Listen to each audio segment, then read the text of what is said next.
Most people live as if time were unlimited, as if tomorrow were guaranteed, as if life were something that would eventually begin later, but it won't. If you're listening to this, a significant portion of your life is already gone. Not in a dramatic way, not suddenly, quietly. Time doesn't disappear with noise. It disappears while you're busy, while you're planning, while you're waiting for the right moment.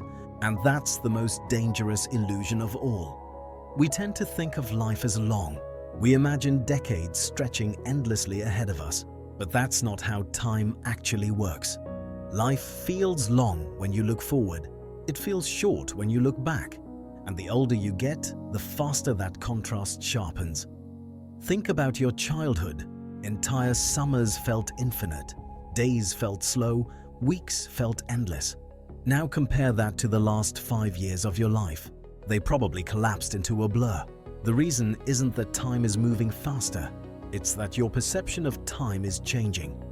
And that change is irreversible. Here's something most people never stop to calculate.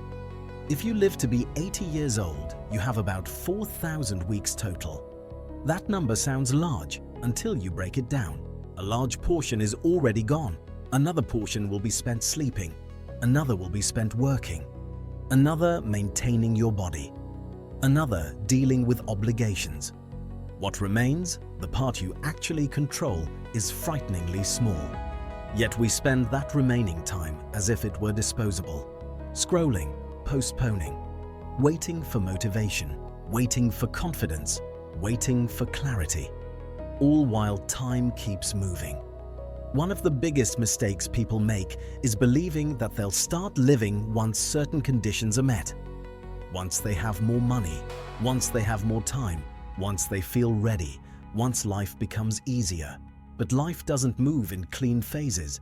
There is no moment where everything suddenly aligns.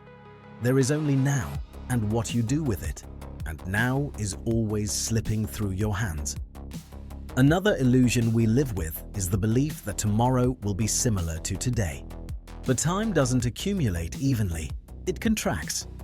When you're young, a year represents a small fraction of your lived experience. When you're older, a year represents almost nothing. That's why years seem to accelerate, because relative to your life, they do. Which means that waiting has a cost, even when nothing seems to be happening. Every year you delay something meaningful, the window shrinks. Not dramatically, quietly. Most people don't waste their lives in obvious ways. They waste them subtly. They plan endlessly, but never commit. They consume information, but never act. They think about change, but avoid structure. They assume they'll always have time to correct course. But correction requires time too. And that time is finite. There's a moment that comes for many people, often too late, where they realize that life didn't go wrong. It simply ran out. Not because of one bad decision, but because of thousands of small ones, choosing comfort over effort, distraction over direction, convenience over discipline. Each decision insignificant on its own, devastating in accumulation. Time is not just passing, it's shaping you. What you repeatedly do becomes who you are. What you repeatedly avoid becomes who you never become. And time doesn't judge those choices, it simply records them. You don't feel time passing in moments of routine. You feel it when you look back and realize how much is missing. This is why urgency matters. Not panic, not stress, but clarity. Urgency is understanding that your time is limited and acting accordingly. It's choosing structure over spontaneity, standards over feelings, systems over motivation. Because motivation comes and goes. Time does not. You have less time than you think. But if you're willing to face that truth and structure your life accordingly, you still have enough. Enough to build something meaningful. Enough to become disciplined. Enough to live deliberately. Time is short, but it's still yours. What you do with it is no longer a question of potential.